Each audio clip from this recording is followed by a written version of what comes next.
Welcome into 11 Personnel, presented by Monticello Bank. Nick Roush and Adam Luckett here to help you get ready for the Cats and the Gators down in the swamp. Saturday night, 7:45 on the SEC Network. Not the Tom Hart crew like it. We got Dave Neal on the call. Little Jefferson Pilot Sports throwback. Shout out JP Sports. Nothing makes you feel nostalgic quite like a good old JP Sports, which the JP Sports version of this game, look, it is basically the worst Saturday on a Kentucky fan's calendar. But things are a little bit different now in the series. We don't got Spurrier coming out and talking trash about our punter, or complimenting our punter, I should say. Those were the days when they're like, well, we got to put Florida on TV. We'll put them on JP Sports, and they'll score 60 against Kentucky. Glad those days are long, long ago in the rearview mirror. Yeah, instead, Steve Spurrier is making fun of Billy Napier for having 12 men on the field again for a field goal attempt. So all the daggers are being thrown Billy Napier's way, and meanwhile Kentucky's just rolling into town. Happily, probably rolling into town, Nick, so they don't because they don't have to play a home game. They can just get on the road and get away from that streak.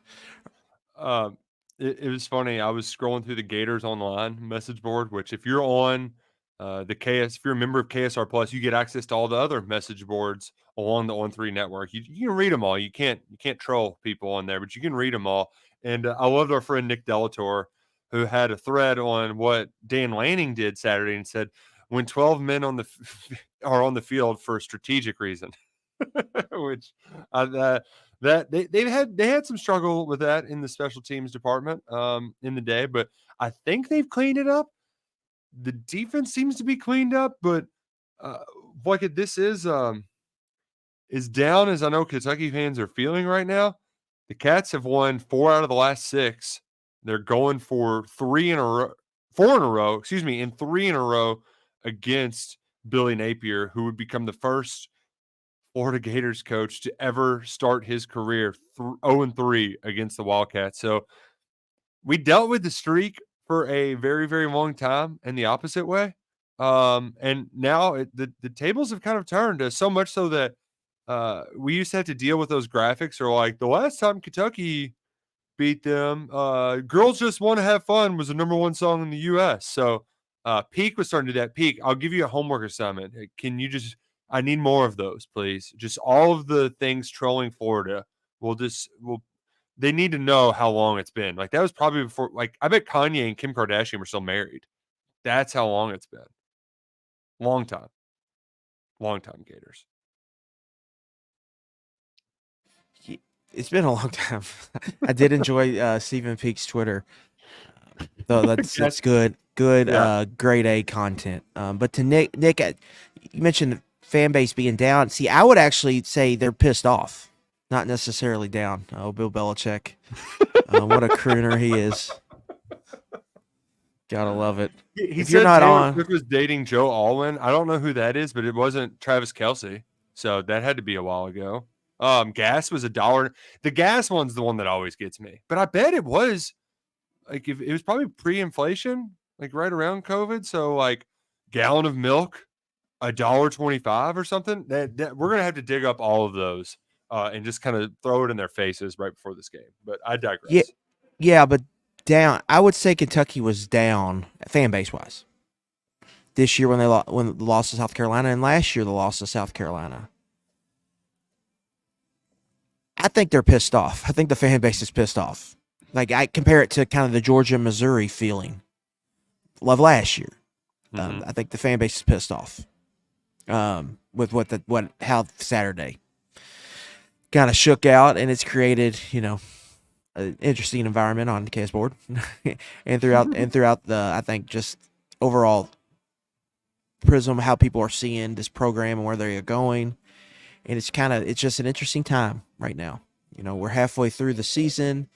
It's already been a really weird season with just how it's shaken out. Yeah. You're 0-3 at home, but you beat Ole Miss on the road, and you'll probably be the only team that does that all year. You look at Ole Miss's schedule. I know they dropped 2, but they're probably going to maybe lose to Georgia. They could be like Georgia's game's at home, so they might lose another one at home, but they're probably going to go 9-3. So it's the one win that people have been clamoring for, but that's happened, and you haven't scored more than 2 touchdowns in an SEC game. You've played over half. You played half of your SEC games now, and it's just a lot. I think there's a lot of frustrations kind of boiling, and then it's the third year in a row where where they're sputtering a little bit, and so. Again, like I said after the South Carolina game, we really do have to let the games play out. They still got half a season left, but they had momentum for the first time this year after really kind of giving it away in week 2, and then they just totally just said, "Bye, momentum. See you down the road." And so now you're going on the road, and it will be a tough environment. Can you win a game? And it's a really important 3-game stretch, which we're going to get to here on 11 Personnel tonight. It does give me a little reassurance that they are getting away. I mean, sometimes that's just what you need when things are rough and pretty ugly at home, and you've been bad at home.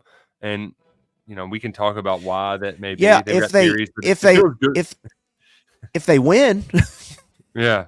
But if they lose, it's a very winnable game too, though. Yeah, yeah. Like if they, go ahead. I was having this conversation on radio today, Luckett. I mean, we try to do these SEC pecking orders and tiers and all of this stuff. And I saw Heather Dinich talking today. She was like, somebody at Alabama told her to mention how good Vandy's FPI is. It was like 29th or something. They're still 45th in SP Plus and a bunch of other metrics. But so like there was definitely some like, look how good they are. This loss might not be so bad for Alabama. But to her point, is it like what is there like 3 teams at the top? Are they even at the top? I feel like most of the teams are pretty like I mean it feels it we talked about the NFL or the SEC becoming NFL light, and in the way that pretty much every week there might just be one bad team like Carolina, who you can just pencil in as a loss, but like almost no result will surprise you. I'm kind of there with the SEC. I don't. Texas could very well lose like if Texas loses to Georgia this week, and then Tennessee beats Bama, I'm going to be like, yeah, like you never know. Like this league's all over the place. I don't know who's good, who's bad. Like they're all pretty darn good, and some of them might be on their A game. Texas A&M is one of those for me too, where you lose a home game to Notre Dame and people kind of write you off, but they're sneaky in the playoff hunt about as well as anyone. Arkansas is not a hard out. Like I think everybody's pretty darn good. It's just when you don't. Like when you make self-inflicted mistakes, you're toast. You're SOL. So like I don't like that's why this whole like any result would surprise me is kind of how I'm feeling going into this Florida game. I kind of feel like that about most games in the SEC. In South Carolina, they almost went and proved that last week. It's at Alabama. I do wonder if we're just overreacting to a small sample size and a weird one-off year, though. Like, is this just a weird year? Right? Yeah. It's just 2007.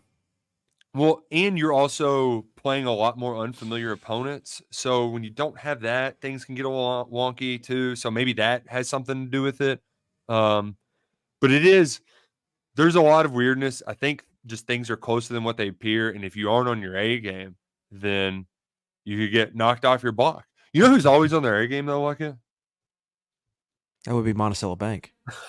They were always on their A game because at Monticello Bank, it's where people matter. And it's where people have mattered for more than 120 years. And oh gosh, I got dyslexic there for a second. They have 21 branches in 14 counties across the Commonwealth. So it's convenient for you to visit them in person and talk to someone about how they can hook you up with a nice interest rate for a home loan, an auto loan, whatever it may be. Or you can just visit them online. You don't want to talk to a person, just want to check out their rates on their CDs or whatever it may be. NBCbank.com is where you need to go. Monticello Bank, bank local, bank where they put the people first. They're going to get you the best rates. Any of them big national places, they're not going to hook you up like Monticello Bank. They're hooking us up here at 11 Personnel, and they'll take great care of you at Monticello Bank. Member FDIC, equal housing lender. Monticello Bank, where people matter. Let's get to a question from Sean on the chat because we're about to get some injury news coming in, who asks, Can you provide an update on Jason Patterson? Is 26 going to get in the running back mix, or is Stoops going to try to redshirt him? And we're live here on the injuries, Nick. Do you want me to go through them before you get to that question? Yeah, sure. Sure, we can go through Yeah. the injuries and we can answer Sean's question. Yeah. No Brock Vandegrift this week, so that's positive development. Yep, plus rehab. That's Chip good. Trainum is questionable. Tarian Nichols is questionable. Maxwell Hairston is out, and Javont Brown joined team as being out as well, so that's a random out. But Trainum and Nichols are both questionable. And then for Florida, Graham Mertz is out as expected. Montreal Johnson Jr. Their starting tailback is questionable. Yeah, Jakeem Jackson, he's missed the last 3, 4, 5 games, so he's been out for a little bit. recruit. Yeah, that's right. But Johnson, that was one where Napier said earlier in the week he didn't anticipate it being a long-term deal, but it might be a 1-week deal. So something to keep your head on a swivel for. We'll have updates Thursday night, Friday night around the same time, and then one final one 90 minutes before kickoff. I was one of those who was initially very pessimistic on the prognosis of Chip Trainum. It's we believe he was questionable the Wednesday before Ole Miss, and then he was out the next day. Or actually, I think he was doubtful after Stoops said on Monday that he was cleared to practice. So he suffered a setback, and so I just kind of mentally went to, I went to my point where it's like, all right, well, I'll hope for the best, expect the worst, and just when he shows up, it's just gravy. It's just a little extra gravy on top of my biscuit. I've already got a sausage patty there. I'll take the gravy when it shows up. It'll be delicious. It'll be wonderful. And if it shows up this week, it would be really nice to have somebody you can lean on the backfield, because I think that Demi Sumo-Karnbe has proven to be a very quality number 2, a very efficient number 2. He's pretty good pass catcher. Like he's like a nice B player, but he doesn't get you those 20-yard chunks, right? We've had a lot of conversation about Jamarion Wilcox this week. We don't need to regurgitate those. If you want to listen to more of that conversation, you can check it on the KSR Football Podcast. But Wilcox has that burst, but you're not going to lean on him a ton.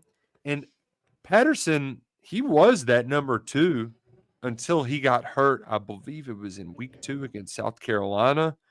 And then so they kind of just like, well, we'll go to Wilcox as our number 2 now. And if Chip's back, I don't know. I think they just like, let's see what Chip's got. Because maybe in their eyes, they know they got something good enough with Patterson, but maybe you can steal a year. I know they're pretty much, what's the word I'm looking for? Not against redshirting, but they know that it's not nearly as important as it was in the pre-portal era. So that is a great question, Sean, because I think in a lot of cases it's just like they just trust the other guys more right now. And then if Trainum does in fact return, that's just sorry, Jason. We did like what you were doing, but we've got some efficiency with the other guys. We need more explosiveness. You're not necessarily the explosive guy. You were pretty good, but we're going to look for some explosiveness elsewhere. We give Gavin Wimsatt some carries out of the gun, and then hopefully Chip can be a guy who's a difference maker. We were talking about him being a potentially bell cow in the preseason, like it. And now I'm just like, you know what? If he's just the bruiser that he was at Ohio State, I'll be happy, because that's what they're missing is a 3 to 4 yard guy when the field gets tight. Because right now, they're really only red zone, like their only reliable offense is Dane Key, and that's harder to do in the red zone. Like defenses aren't just going to go 1-on-1. They might throw a safety over the top, like that. They're gonna make him like slant into more coverage, if you will, like for the lack of a better term. So that's made things very challenging for them when there's not a reliable red zone threat. I thought Wimsatt might be able to do it, but he's not really a dude that could lean on you. I don't want to say Tebow, but like you've seen plenty. Sellers was used like that last year. Those big body types that'll just kind of Fitzgerald at Mississippi State when Dak was there. I mean, Dak's a good athlete, like it. And they were just like, Fitzgerald, get your big ass in there and go run it in between the tackles in the red zone. Gavin isn't that guy. They need one of those big guys, I think, and hopefully Trainum can be that. Got my fingers crossed. We'll see him this week. Questionable means 50-50. So you've got between him or Nichols, you hope one of them is able to give you something back. Yeah, they even put out a picture of Trainum practicing right when this thing came out, Nick. The UK official account, the practice stills they put out, and he was one of the players. So I would assume he's going to play on Saturday. That's what it sounds like to me. And they're probably skipped the probable and went to questionable just in case there is one more setback. But I do like to hear that. I also no Cortland Ford just at all. Yeah, Eli he's Cox, playing. It's something, yeah. Yeah, Eli Cox talked about it yesterday. He's like, it's the first time I haven't seen him in about 2 years without a cast on. They mentioned playing more offensive linemen, and they mentioned tackles. So would you throw him in there for you throw him in for a series at a time, right? You don't just make him a third down tackle for Mincy. You can't do that, right? Well, I don't even know if it's Mincy so much. Is Cox? What's wrong with Marcus Cox? I don't know, man. Something's off. So, something's wrong with him. It's holding, false start. Like, you just can't. Like, that false start on the one, Nick, you can't have it. That's the most inexcusable penalty you could have in this game of football. You just cannot have that. There's no excuses for that. Mm-hmm. So that's like when I heard Cortland Ford was going to play, I immediately thought, oh, they're just going to play him at left tackle. Like maybe give another look outside of Marcus Cox. I know Matt has insinuated on the radio show that he's playing hurt potentially. I don't know if maybe he got hurt earlier in the year, but maybe that's going. He's playing through something. But I think Cortland Ford. That's really where that is going to play into. And I mean, you really can't write the story of this offense without pointing out that Bush Hamden is telling us this offensive line is a massive problem by his personnel usage. They're playing Malachi Wood as a tight end, as 6 offensive lineman. That's something NFL teams do, right? When they want to get an extra, like when it's like a 3rd and 1 type play, they're running 12 personnel, an unbelievable amount. And a lot of times they're just using them as glorified tackles. The offensive line is an issue, I think, for them. I mean, it just is. And I think that's hurting them in a lot of areas. And the Jamori Macklin thing, I know Bush got asked about that this week. I think that plays a part in that. It's just, hey, we've got other issues and we can't, we're still going to play him, but there's other guys we got to get the ball and we got to protect first before we even worry about that. And then kind of when they got in trouble on Saturday was when they went to some 5 and 6 man protections and they just couldn't hold up in certain areas. And so that's the offensive line. It's just, again, like we talked about, it feels like we're just talking about it all the time. Every year it's like, am I in a time machine? But that's still, I think, a major issue for them. I at least appreciate them, against Vandy. They were just like, you know what? Let's try some unbalanced stuff. Let's fight fire with fire. But they're going to have to dig deep for some of them. I'm surprised they didn't mention Dylan Ray by name at all when they were discussing potential offensive linemen to play more, because I don't feel like I ever see bad things from him. I don't notice him in a bad way. He got beat pretty bad on one of the drives late in the game in the 4th quarter, I believe, and they put Jagger back in. I think that if they could morph Nick, Dylan Ray in the run game and Jagger Burton as a pass protector, I think they would feel good, but you can't do that. And so it's just kind of a yin and yang. I was surprised that he didn't, after how he played against Ole Miss, that he didn't start. Yeah. Yeah. And Jagger pretty much played the whole game. Oh, that caught me by surprise a little bit, but then they put him out there and they had to take him out right away. So maybe they were right by just rolling with Jagger Burton against Vanderbilt. Yeah. If it isn't one person, it's another. There was one point where Jalen Farmer almost sacked Brock last Saturday. So, it's just, you got to work your way around it. Scott asked in the chat about Jamori Macklin and Alex Afari. And we did actually get something from Bush. He basically said, yeah, he's just down the pecking order. He hasn't done enough to prove that he's a consistent target for Brock that Brock can lean on, that he can go to. So there feels like there's a lot of empty route running out there. He's caught one pass for 2 yards in 2 different SEC games. He hasn't been very productive. The Afari thing,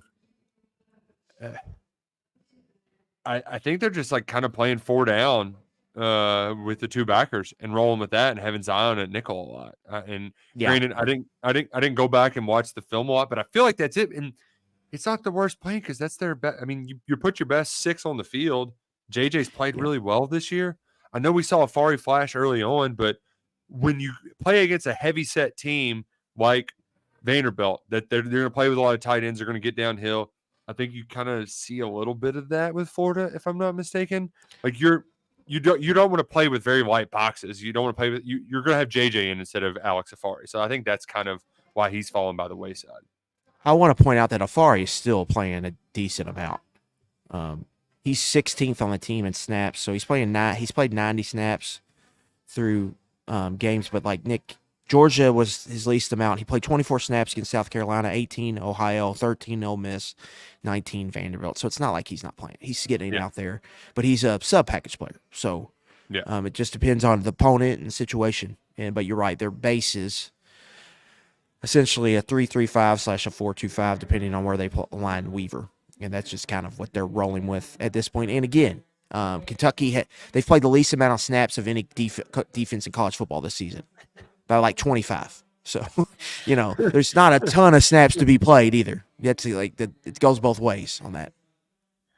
I really enjoyed the questions we've been getting from the chat. Like normally we don't just take a bunch of questions from the chat, but I like where this is going.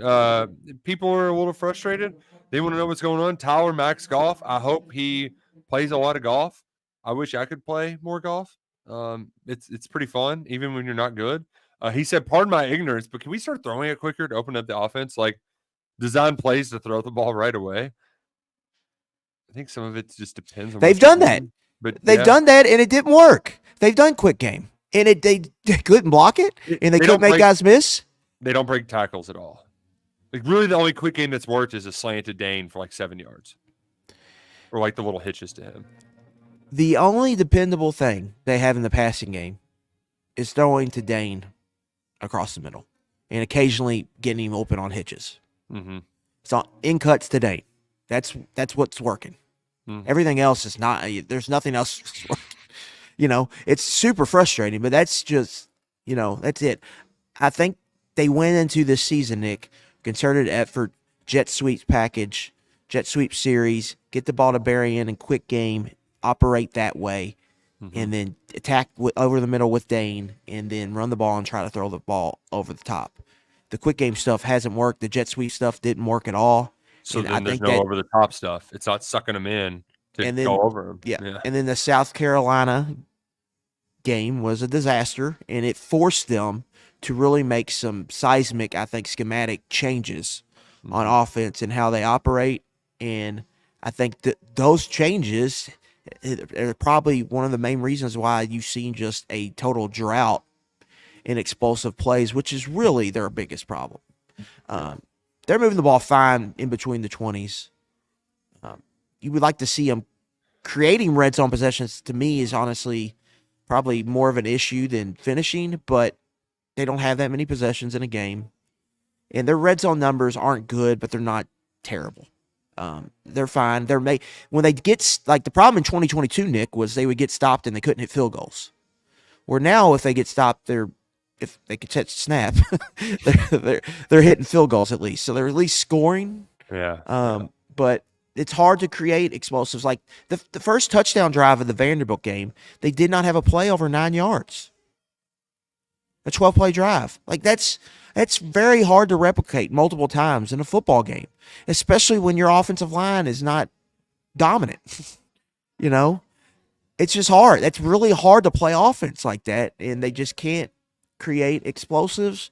Why can't they create explosives? I think it's a good question. I think they've caught some bad breaks on offense. Chip Traynham, we're going into Game 7. You haven't seen him yet. Yep. That was one of their big-ticket additions in the transfer portal.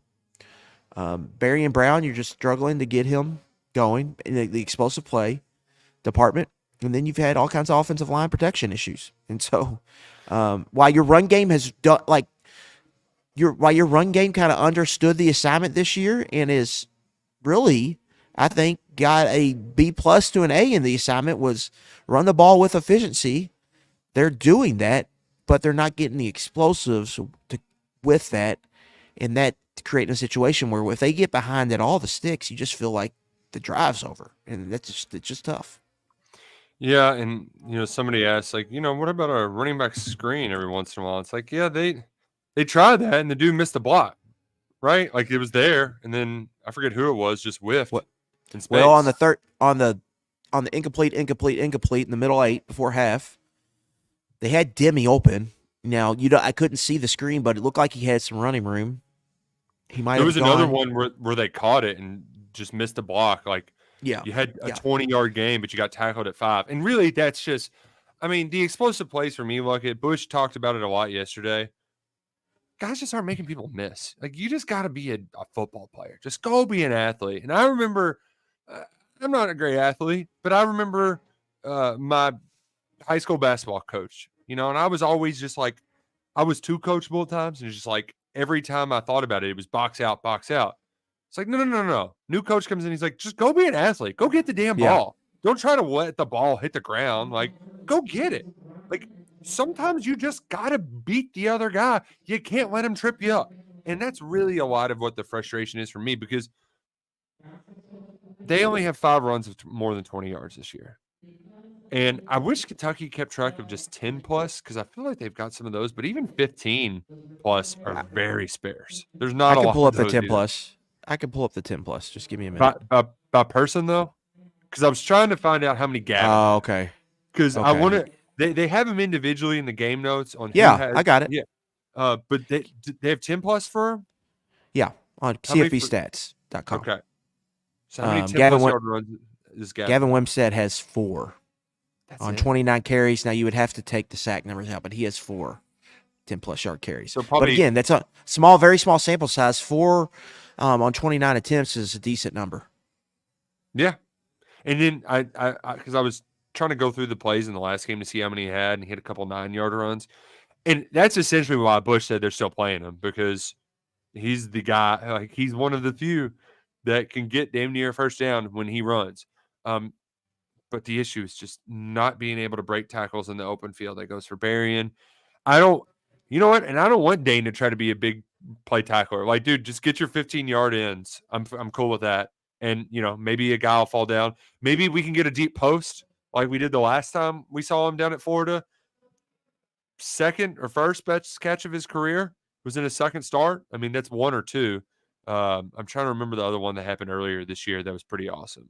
And it's escaping me right now. Because I remember when it happened, I was like, I think that catch might be better than his Florida catch. Oh, Chad, help me out here. What was the awesome catch Dane had earlier in the year? He mossed the guy at Vanderbilt last year. Were you talking about this year? Yeah, there was early in the year that I thought was pretty awesome, but it's not coming to mind. He had the South Carolina game where he went up and jumped on the goal ball. Yeah, I think it was a better catch, or just as good. Probably not as good, because that one at Florida was like a 50-yarder. But like, that's the only way you're getting explosive for him. I'm disappointed in Berrien. I'm disappointed that, like, DSK just can't make that second guy miss. Yeah, really the concerning number with Demi Sumo-Karngbe is 1 rush of 20-plus yards on 82 attempts. Like, he's just not, he's just not getting the big ones. Really, Nick? I mean, if we're going to have this conversation, it's just Jamarian Wilcox is the most explosive back on this roster. That was something known even before the season. Yeah. Just from a recruiting profile. And even Mark Stoops has said he's got, the juice, his pop. But, not to revisit the conversation earlier this week, but they're having an issues trusting him. And I'll be interested to see if Chip Chanos will go, how much action he gets on Saturday night. So, question, I feel like that's one of the two. Do we get awesome Like, does Jamarian Wilcox shock us all and kick ass? Or is he just stuck in the doghouse and we don't see him at all at Florida? I think it's going to be a situation where he's coming in the game, he's going to get the ball, and then he's out. Maybe if he has some type of big explosive run, maybe they keep him in there. But So, like 3 carries again? Yeah, I'd say so. Yeah. And that's Vanderbilt was the game for him. Like, everything about that matchup screamed him. He had that good game against Ohio, did some good things against Ole Miss. Everything was pointing to him, all right, this is a time where we kind of turn it over. Maybe not necessarily give him an RB1 workload, but something even. We're kind of going to turn the offense over to him for a couple series. And that didn't happen. I thought for sure that was going to happen. It didn't happen. And then he gets in there. He pops a run immediately, but has to come off the field. And that he didn't get that carry, Nick, until the 2-minute drive in the second quarter. That kind of tells you that he was probably in some hot water even before the game started. It would be nice. Just me reading in between the lines. Oh, yeah. Well, we're fluent in reading between the lines. I guess to cap off this offensive conversation before we get to more than nitty-gritty with Florida and a couple of recruiting wins, are we okay with Brock right now? Like, are we? Yeah. We've mentioned this whole offensive thing, and he hasn't been great, but I kind of feel the same way about Bush. I mean, naturally, Bush is going to take some bullets this week because the offense stinks, but the hand those guys, both Brock and him, have been dealt, like, I feel like they've said the right things for the most part. They've been steady, but they're in a really tough spot. So, I can't be too, like, overly judgmental. But I will say, healthy Brock not being on that report, like, that makes me feel a little bit warmer and fuzzy inside before you go down the swamp, because I can see a scenario where he just makes a couple plays that really loosens things up with his legs that helps get him going down the field. I think Vanderbilt was probably the worst game he played since South Carolina. But we have to remember he played really well against Ohio and Ole Miss. Like, we're not far removed from that Ole Miss performance. Like, we can't forget that. Yeah. Again, they are invested in Brock Vandagriff for 2 years. And I want to say this, and I'm saying this, Gavin Wimsatt's been a key part of this offense. He's going to continue to be. I like his role, but we have seen him be a power conference quarterback. There's significant data, and it did not go well for him at Rutgers. Nope. So what you've seen glimpses of potential with Brock Vandagriff to this point. I think benching that to try out Wimsatt, a quarterback that you've seen, you have a body of work on, that then that ceiling wasn't very high when you saw it. I think that would be a mistake, a pretty significant mistake. You just have to ride with Vandagriff this season. And he was not the reason you lost that football game.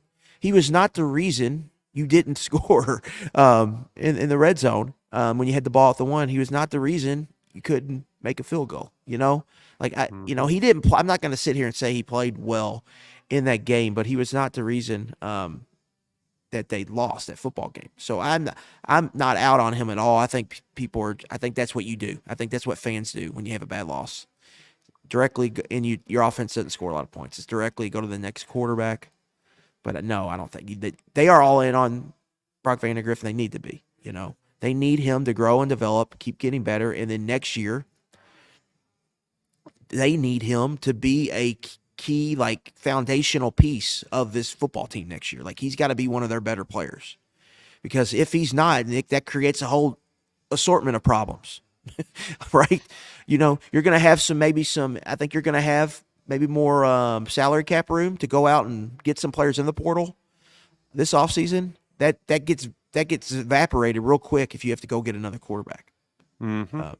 So they, in a lot of ways, they are really tied at the hip with Vandagriff. And so I think you got to keep, it's going to be ups and downs. I think you got to ride the wave with him. But I think it's way too early to even handicap where he's at and where he's going to be. We still got to get some more data and see some more snaps from him. And again, I think he's shown some glimpses here. Now we just got to. I want to see it play out for a full season. I don't want to see after 7 games shut it down. Nick says Fields, Willis, Mayfield, and Geno were all bust till they got better O-lines and better systems. Yeah, well, my Steelers are benching Justin Fields for Russell Wilson. So, like, it's a different sport, but like, look what Luke Altmaier's doing at Illinois this year.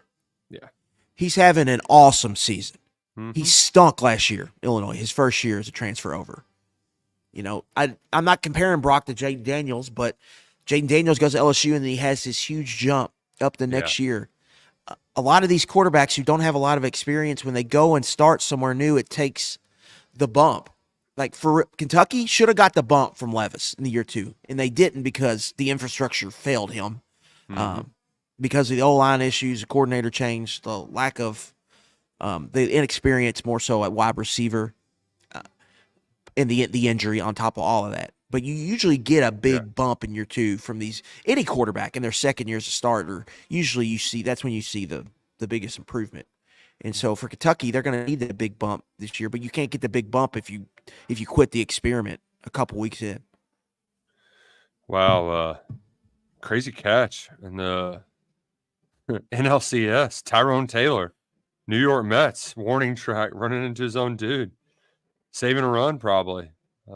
They're down 2-0. Not a big baseball guy. I like when it gets to the championship series.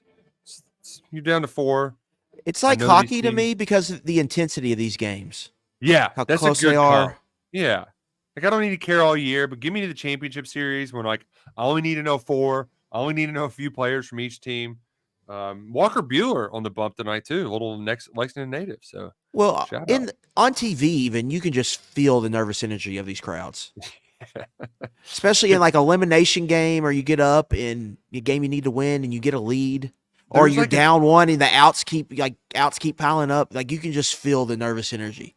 There's like a audible like hum of just the underlying dialogue that it's something, man. It really is. I love it. Even though I'm not the biggest baseball guy. So that's happening right now. You know what? I'd like to go if you're in New York, or if they're going to Cleveland, you can get tickets to the ALCS and NLCS with our friends at Game Time. Just hit the GT Picks button. They'll make sure you're getting the best seats for the best value with our friends at Game Time, gametime.co, or download the Game Time app. Use promo code KSR. It will get $20 off your first purchase. Terms apply. That's promo code KSR, and you will get $20 off your first purchase. Terms apply at gametime.com or download the Game Time app. Like I said, we're always thinking in our college football mindset. Like you could want to go to Austin for the F1 race this weekend instead of the football game. You can find tickets on Game Time. NBA preseason, I don't know who in the hell would want to see that. Game Time. Maybe a little Western Kentucky football on a Wednesday night or a Tuesday night there in Huntsville instead of Bowling Green this week, but Game Time. Game Time, they got all your fastest, best way to get tickets at the last minute at the best prices. Check them out, gametime.co. Download the Game Time app today. Well, let's talk a little bit about Florida before we get into the recruiting stuff. Which one do you prefer first? Let's do recruiting. Okay, we can get into Florida in this next 3-game stretch. So a cynic will be like, "Oh, so where did all these commitments come from?" Right. Great timing, guys. But I really like both of these players, and one because Dylan Williams, the kid they flipped him from Missouri, he's just a firecracker. He's like a hornet running downhill, screaming downhill, hitting people. He's got great positional size. He checks a lot of boxes. Being in rural Alabama, tough SOB. I like this kid a lot. He's got some real shit to him. He's got it there at that safety position. That guy could be a starter 3 years from now. And then Quisenberry, Luckett, we talked about him a lot this summer. It was weird because you knew that they were doing this dance where you didn't know if he was going to be a take or not. And it seemed like UK liked him, but they also got a new receivers coach, and Vince had been the one recruiting him. So it's like, well, what's going on here? He goes to Boyle County. They're the best high school football program in the state right now. They're kicking all kinds of ass. He's been their best player for 3 years. So why don't you just take him? And I thought that was going to happen. I mean, he camped. He was working out, and I put in a pick. I think you put in a pick. Mm-hmm. And then he never official visits. He official visits to West Virginia instead. And then, all of a sudden he shows up to Lexington for an OV, and he's a cat a few days later. I'm glad about it because I think mostly you can't let him go somewhere else and be awesome. That's my biggest thing is like, there's a chance he's just awesome. I think there's a real chance he's awesome. It might be like a smaller percentage chance than usual because of the measurables, but I don't think you should take that chance on missing out on him, especially with the rosters expanding. So I'm glad they're taking a chance on this guy. I think unlike some of the other smaller receivers, like he will use his pads and hit you and run through you. He's played running back. And the game against St. Edward, Luckett, that's like some high school football fan fiction. You're going and playing one of the most dominant programs in the country. St. Ed's wins Division I every year almost in Ohio. It's like 11 out of the last 15 or something. They are awesome. And Boyle County went up there. He had 3 touchdowns. He threw for 1, and then he picked off a pass. Like, that's just a dog. And I'm willing to take a gamble on that guy, even if he doesn't have the right measurables. Yeah, on Dylan Williams first, I think him, along with DeMarcus Gardner, who I think is really getting slept on in this class, fit a size, length, and measurable standpoint. Like Lane Kiffin talked about going in the game, Kentucky. They're big in the front, and they've got a lot of length on their defense. When he says that, what he means is, big linebackers and tall and rangy corners and safeties. Dylan Williams and DeMarcus Gardner both have that, and I think it makes up for a little bit. Like a guy like Andrew Purcell is 5'9". Mm-hmm. If he was 5'11", he would be committed to Georgia, Ohio State, or Oregon, or name your blue. Mm-hmm. Georgia, Ohio State, Alabama. He would probably be committed to one of those schools. And so he got a nice little ratings bump, and he got a nice big rankings bump. He's a heck of a player. And again, these are the type of players, Nick, traditional SEC front print. Dylan Williams, Alabama, towards the Mississippi border. DeMarcus Gardner in Georgia, Cedartown, and then Enterprise, Alabama for Andrew Purcell. You've got to go and win these in these traditional SEC footprints. So I like that. I like the get for Kentucky. I think it's clear safety for them. You can see the potential at becoming a really good tackler.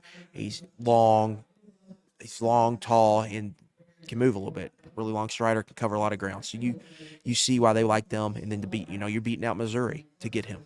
And Gardner, you're beating out Ole Miss to get him. So some good wins within your conference. And then on Montavian Quisenberry, Nick, I think there was a numbers issue at receiver. I think Kentucky made a really huge play for Andrew Marsh, top 100 recruit out of Texas with the Kill Shorts. His relationship there, and I think Kentucky always felt that they could get Quisenberry if they turned up the heat at some point. But I also think that the new 105 scholarship rule that still needs to officially be passed, but preliminary, the wheels are in motion now officially. That made it like, all right, let's go ahead and get this done. And again, there are size concerns. He's tiny. Like, draw on the tape, he's small. Like, you can see he's really small. He's small against Kentucky high school players. So when he gets out there in Kentucky's practice field, he's going to be very, very small. So that's something to just keep in mind here. And, can his athleticism, his wiggle, his short area burst, quickness, and toughness, can all that translate to an SEC atmosphere? That's something TBD. We'll see. But he is a generator with the football in his hands, and to me, that's what I want from a slot receiver. Every time Kentucky's recruiting a slot receiver, Adam Luckett's checklist, that might not be very important, but it's mine. I want to see a guy with the football in his hands. He makes people miss. He breaks tackles. He runs through people, and he turns 3-yard passes into 50-yard gains consistently on his tape. You should see that. And I think there's that with Quisenberry. I like that he plays running back. I like that he shows some short area bursts and vision and feel at running back. You see some of his football instincts.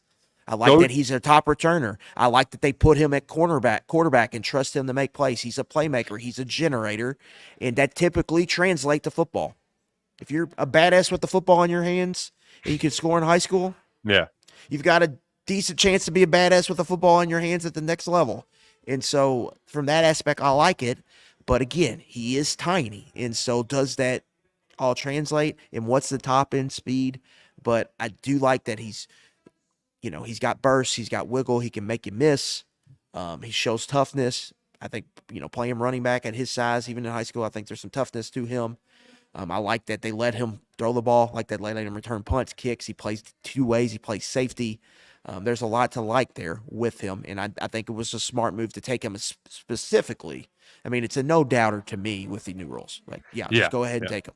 I don't know if you're using this play, but go to the 2 in your film room. Go to 2:40 on his highlight reel, and it is the 2-minute 40-second mark. It's playing. They're in the Bowling Green bowl, whatever, Rafferty's bowl, and the spin move he has in traffic is just gnarly. Like, you're like, what? And he kind of rolls off of somebody with his back. And then when they're pursuing him because they think he's just running the pylon, he just skirt and cuts back and gets to the end zone. It's a sick play. Like, he has a couple of those in there where you're just like, oh, and he's doing this in traffic. He's a fun football player. In Blue County, they're a wagon. Justin Haddix has him rocking and rolling.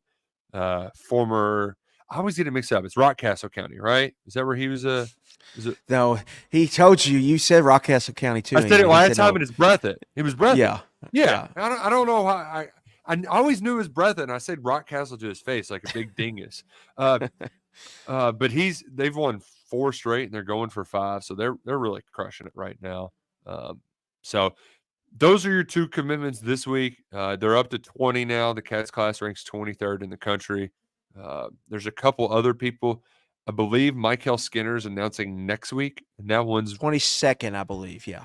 So that's kind of a Kentucky, South Carolina race. He's been up here twice. He's been there a couple of times.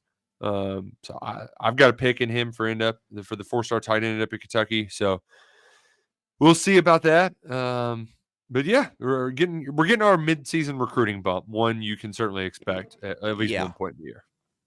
23rd overall in On3's class ranking. 21st in average star rating. Getting it done. Pretty good. Good class. They're getting it done recruiting-wise.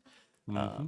I'm interested to see come December what kind of surprises maybe Vince Marrow and Eric Wolford, what kind of tricks maybe they have up their sleeve.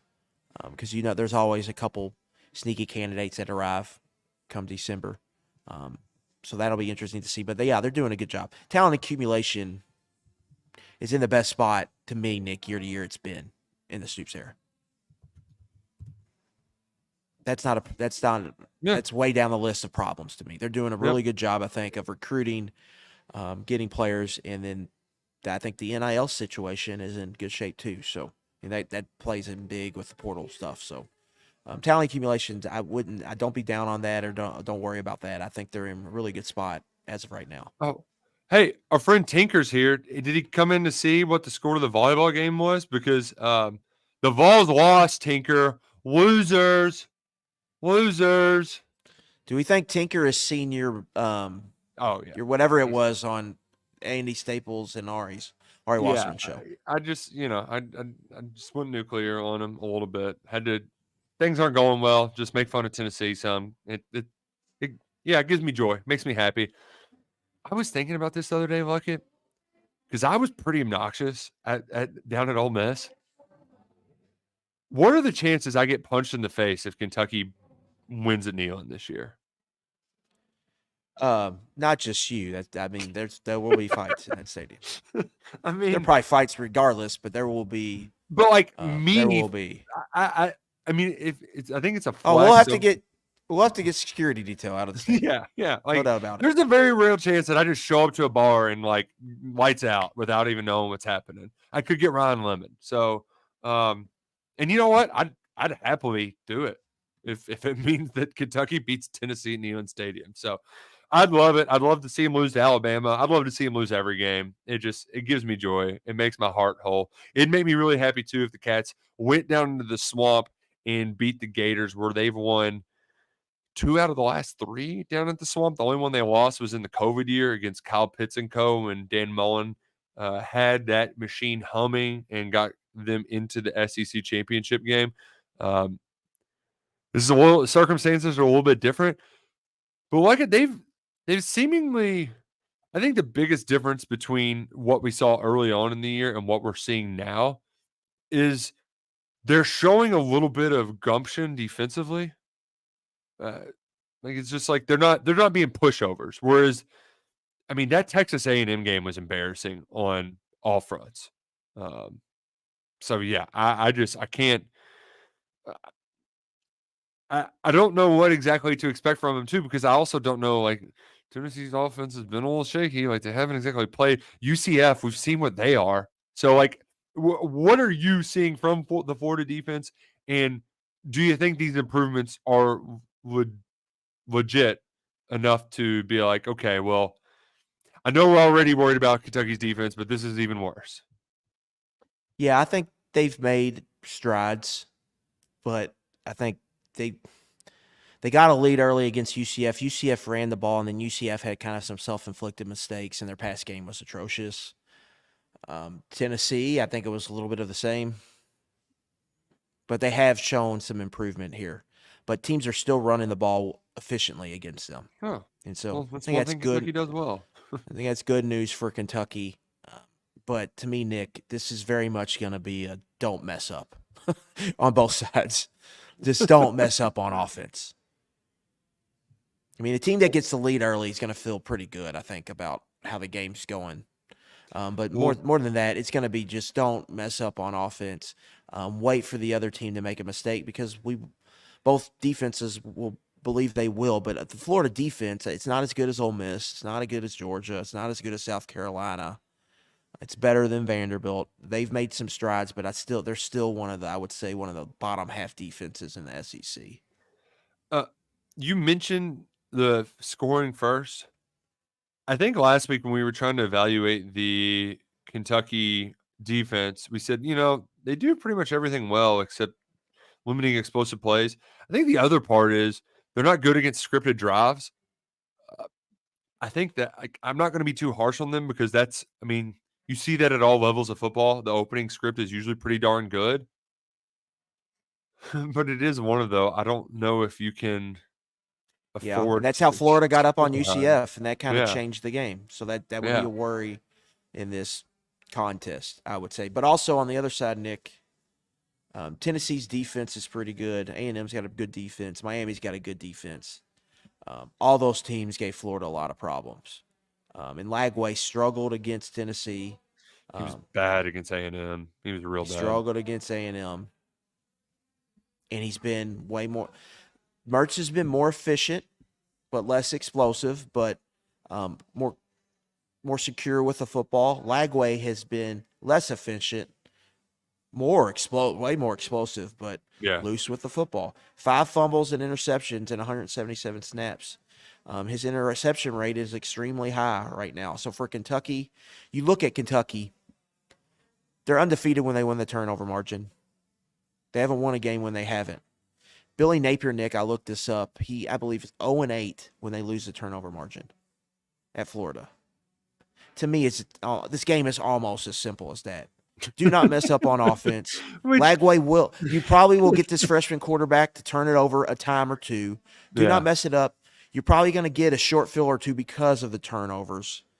Just don't mess this game up on offense. And then maybe if you put Berrien back at punt return or kick return, maybe this is the week you pop a big return. You can score off that, and you can get out of here with winning a game, because it's going to be hard, I think, for Florida to score on this Kentucky defense. The one worry to me would be, is this the game where Kentucky finally pays for not having Maxwell Harrison in the lineup?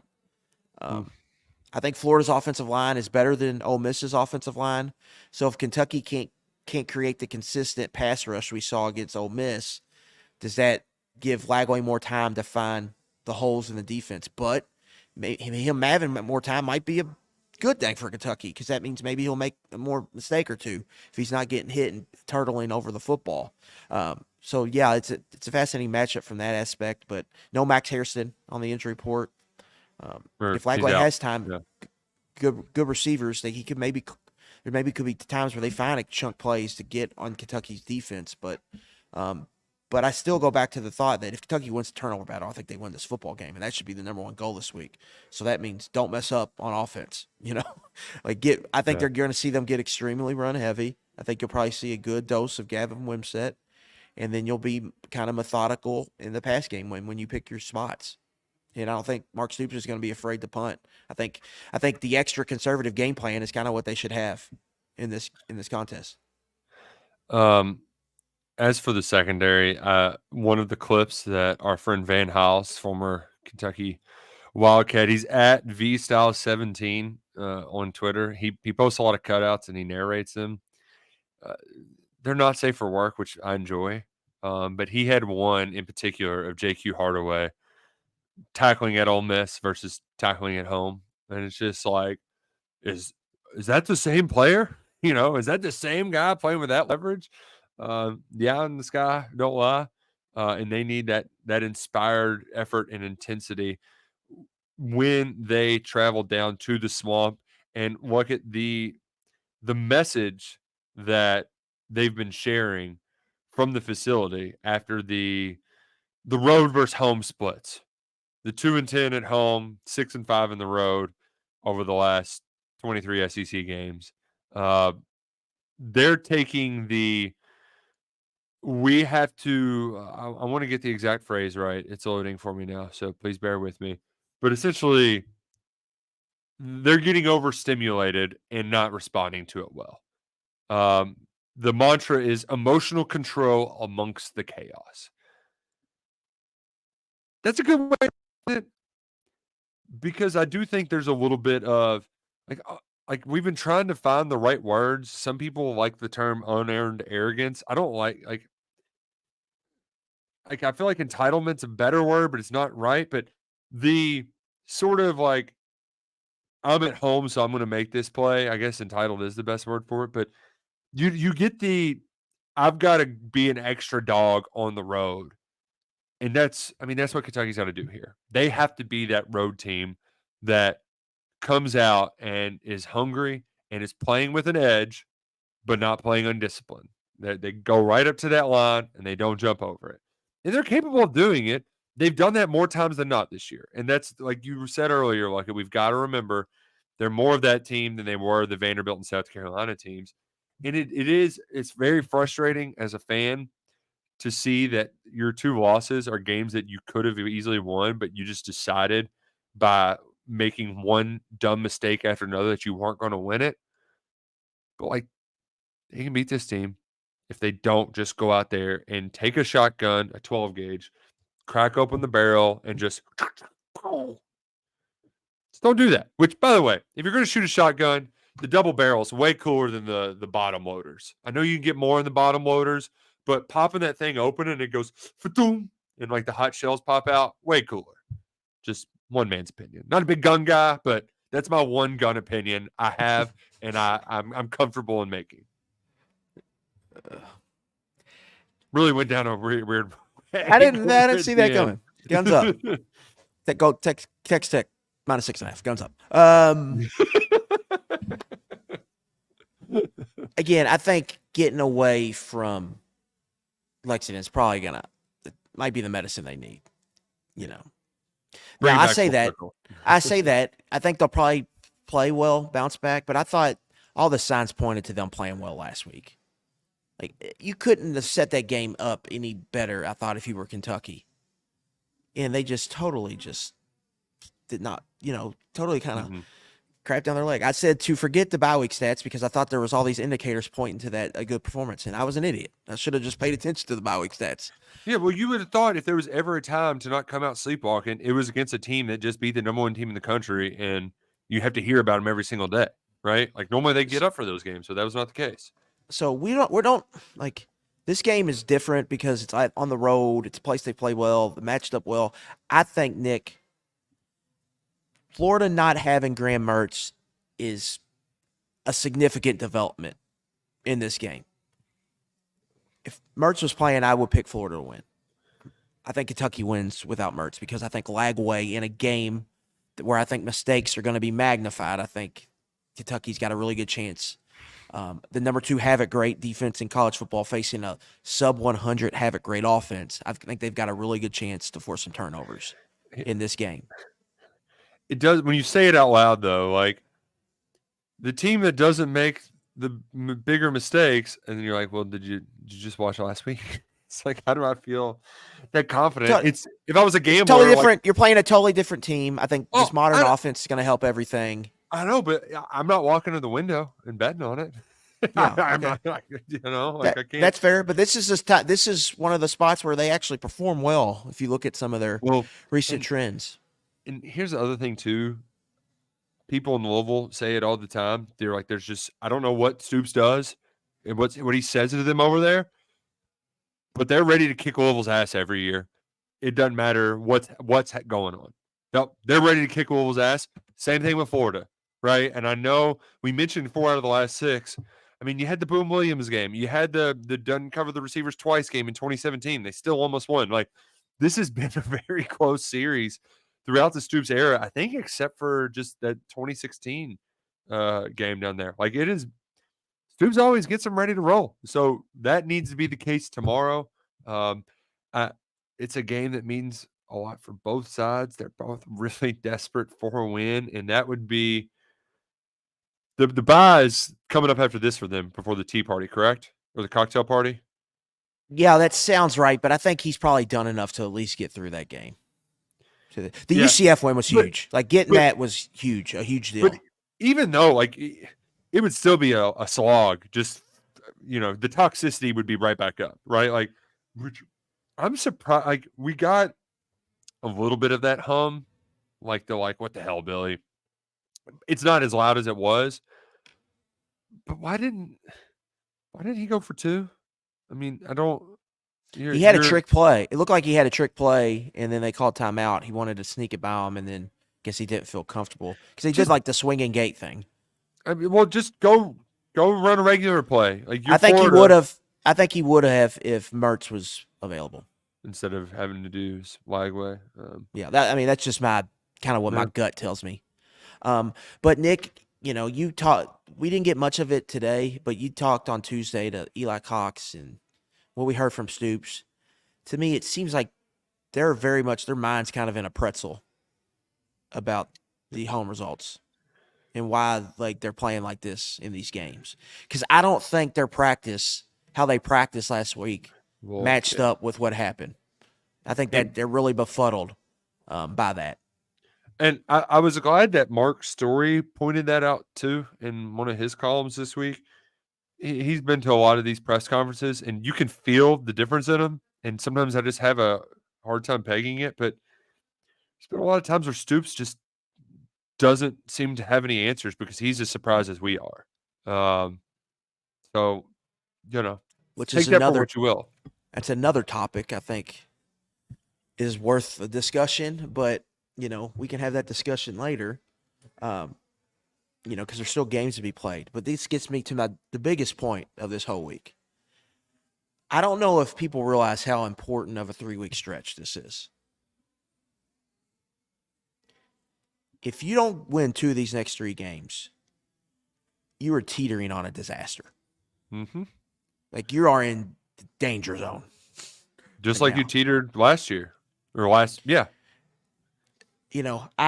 I despise, I hate, I think it's the worst thing this fan base does is pit the football and it's basketball season. It's football season. I think it's so dumb. I think it discredits the fan base. I think it discredits how good of a fan base this is. I think it's the stupidest thing. It drives me absolutely crazy that we do it. I think it's so dumb. We don't have the bandwidth. Our brains aren't big enough to watch 2 sports. We don't have the bandwidth to do both, to really be locked in on both. Give me a break. But they play Duke in basketball in a huge game, and the approval rating for Mark Pope is off the charts right now. What people feel about this team, and I think for the Stoops era, is going to be kind of locked in. Maybe not all the way locked in, but pretty locked in what happens over these next 3 games. You've got a Florida team with a backup quarterback on the road, but it's a series you have dominated lately, and a chance to have a palate cleanser after another bad home loss. You've got an Auburn team at home who is a walking turnover that you should force some mistakes into, that you'll be favored. So you're favored right now against Florida. You're going to be favored against Auburn. And then you got a Tennessee team that you don't match up well with, but you kind of match up well with them this year when you kind of look at it. And we'll talk about that game when it gets here. But their offense is not good right now. They're dealing with injuries on defense. Like, that's as good as a chance you've had to win that game because of stylistically how they're going to have to play now moving forward with Heupel. Like, Heupel's having to run, like, he's having to get out of his system to find plays to run. You have to win. Now, you've put yourself in a position, Nick, where you're playing 2 true toss-ups and then you're going to be like a 10-point dog on the road. You need to win 2 of these. If you win 2 of these, you get to 5. You're going to get to 6 with Murray. You're going to play the number 1 team on the road, Texas, and then you get Louisville at home. 7-5 is going to feel like a disappointing season, but there will be enough good there where you can say, all right, you can keep this moving forward. Yeah. You know, you hit some turbulent air, you hit some turbulence in the air, but we landed the bird. Yeah. And like, recruiting class is good. We've got this NIL money from the 15 strong. We got Rick Pitino in our booster collection giving us money. We've got some money here to go spending against players, and you're going to have a good draft, which matters in recruiting. Mm-hmm. But if you lose, say you go 1-2 or 0-3, then it gets bad. Then it's really like, how do you recover from this? Like, it's very, I think, important for like where we're at. They got to figure out, they got to win 2 of these next 3 games. Well, they really do. They're kind of back in the corner here. And if they don't, then there's going to, like, you think criticism is not now. You're going to get to a situation where people don't even, like, a lot of people aren't going to care. And people that want to talk about you are just going to, like, I mean, it's just going to be nothing but negativity. Well, so this is a really important stretch. I mean, we've on our board with some of the most passionate football fans I know. They're already getting that. It's a slippery slope with them. They're already getting into. They're wading over into that apathetic territory, and that's where you can take them if you're unable to stop the bleeding and to get things right. It starts by beating Florida, and you probably don't feel great about it, but you know what? That's probably the best time to do it with this team, right? Like, they're pretty unpredictable. Yeah, and but their backs against the wall, and they seem to perform well when you expect it at the least. Yeah, and I know everyone wants to have the Stoops conversation. You know, I see y'all in the chat. Is this his last year? Again, you got to let the games play out. But in that scenario, if it slips away on them, then you're in a huge hole. It's the worst year they've had, Nick. I think you could argue it would be the worst year they've had since 2013 of his tenure, with what might be is the best roster. Yeah. So then, like, how do you recover from that, and what is it going to take to recover from that? These are all uncomfortable questions and uncomfortable situations that they're going to be in if they don't figure out how to win 2 of these next 3. And I don't know if people really realize that. I know it's like they're getting hammered now, but it could get way worse. They're teetering. It's teetering right now to me. It's the logos. You know, losing to Vanderbilt feels much worse than anything that can ever happen to you because just the logo is there. Yeah, absolutely. But, like, you know, one person's like, Matt says he feel it may become their last year. I mean, we were talking about it on the show during the summer, the way the roster's built, like, you're going to have a lot of turnover. Like, it wouldn't shock me, you know, but you have to let the games play out. You got to wait till November until the whispers start to grow louder. Last year, there were whispers. They were the wrong ones, but they were in the right ballpark about second week in November. And then 3 days before the Louisville game, first started hearing about the Texas A&M stuff. If we're going to hear stuff, it's not till then because there's a lot of stuff that still has to happen. You know, they might go on a run. You might have, as you mentioned, if you had a year where you beat Ole Miss, Florida, Louisville, and Auburn, like that's a pretty damn good year. Like if you that's like the old Rich Brooks years, right? Like when you think back, like, oh man, they beat that Arkansas team that had McFadden in them. Like, how the hell did that happen? Like that ends up being a pretty good year in hindsight, because we're gonna look up on Sundays and Trey Harris is gonna be a pro. You know, like you're gonna see a lot of those guys. So like to your point, there's still a path forward, but also things can get dicey. Like it's a very things are up in the air. They had the ultimate palate cleanser, and they set themselves up to have it be a consensus good year. The first one they've had since 2021 after the Ole Miss win. Yep. It was set up, and they blew it. You Yeah. cannot lose that Vanderbilt game, and that just really puts you behind the 8 ball here. And the only way, Nick, this gets to a consensus, like that was a good year from most all reasonable fans, is if they go and beat Tennessee. Yep. Beat Tennessee and Louisville. You gotta beat Louisville at home in the year. Yeah. But if they don't do that, and even if let's say they win Florida, Auburn, Louisville, 7-5 in Murray, you're gonna get some disgruntled still. Yeah. You're still gonna be like, well, what's our over? Like that was nice. We still like. It's definitely like he's like the Snoops area. They still got their fastball. Like they can still get it up and they can still go toe to toe. But like, what is our what is our direction, or is this who we are? Is it just going to be we have 1 to 2 upsets a year, but we lose 2 games you feel like we shouldn't, and then we don't win any home games? I mean, that's that's not very fun. Mainly it's not fun because you're not winning home games. You got to win some home games. But they've got a chance to play damage control here. But again, like last year, you remember the Snoop, like we talked about how Stoops felt after the South Carolina game? Mm-hmm. I think that's because he knew it was like, oh God, like this is teetering on me. And I feel the same way going into this game. I think it's just a South Carolina moment just earlier in the season. And we'll see what they do with it. This game reminds me of the South Carolina game. Do they go down there and just have a meltdown again? Or do they go down there and find a way to win? Because the South Carolina game, they were able to recover, but it was also the end of the year. Where they still got a lot of football to play, and you still got to go play the number 1 team. You got to play Louisville at home. You got to play Auburn at home. All those teams can throw the football and move and score points. So we'll find out here on Saturday. It's a huge game. It's a huge 3-week stretch. It's huge. Ginormous. Enter your adjective. It's huge. There's a lot on the line in the Swamp. Luckett and I will be down there Saturday afternoon before the kickoff at 7:45 on the SEC Network. Catwalk will be approximately 5:30. If you're facing Ben Hill Griffin from the street, it's like road with palm trees. I don't know the name of that street, but it'd be the back left corner of the stadium, more towards that swampy, lakey area. Caddy corner to where the O-Dome is, back left corner. That's where the Catwalk will be.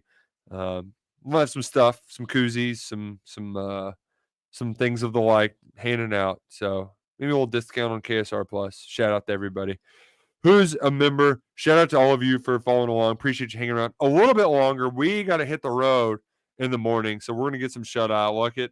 I'll see you in a little bit. How's that sound? Yeah, 12 hours about. Yeah. I'll have a large Dunkin' coffee in my hand, ready to rock and roll. I think I might even do a breakfast Sammy too. Like just really treat myself. So. Oh, we're definitely Bucky's getting the stop. That's probably the lunch spot. Yeah, good.